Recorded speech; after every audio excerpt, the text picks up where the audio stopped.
Sequels we never got. John Carter.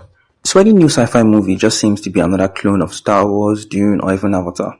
What if I told you those three are also replicas of something much older? Well, in 1912, A Princess of Mars by Edgar Rice Burroughs laid the groundwork for modern sci-fi. And 100 years later, a direct adaptation of that novel, John Carter, was released. So John Carter tells the story of Virginia, or John Carter, if you want to be boring about it, who is an American Civil War vet that mistakenly ends up on Barsoom, which is the native name for the planet Mars.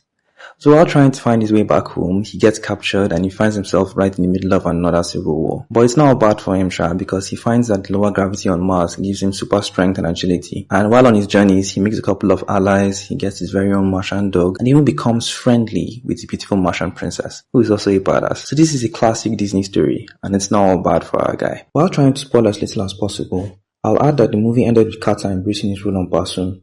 It teased future wars, alliances, and even the big bad villains. But that's where it all ended though, which was painful, because this movie clearly portrays itself as a chapter 1, and it still had a lot of source material to cover, because there are like 9 books in the series. But unfortunately, this movie was a commercial flop, partly due to messed up marketing if you ask me, because like naming it just John Carter was kind of a terrible decision, because many people just didn't know what to expect. I remember seeing the title myself and not even knowing what to expect from this film. And some fans that actually read the books were disappointed because, to be honest, the movies changed quite a bit from the books. Still, I would say John Carter was actually a good movie.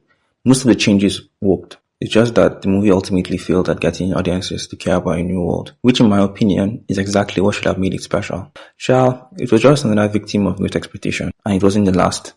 Like and follow for more.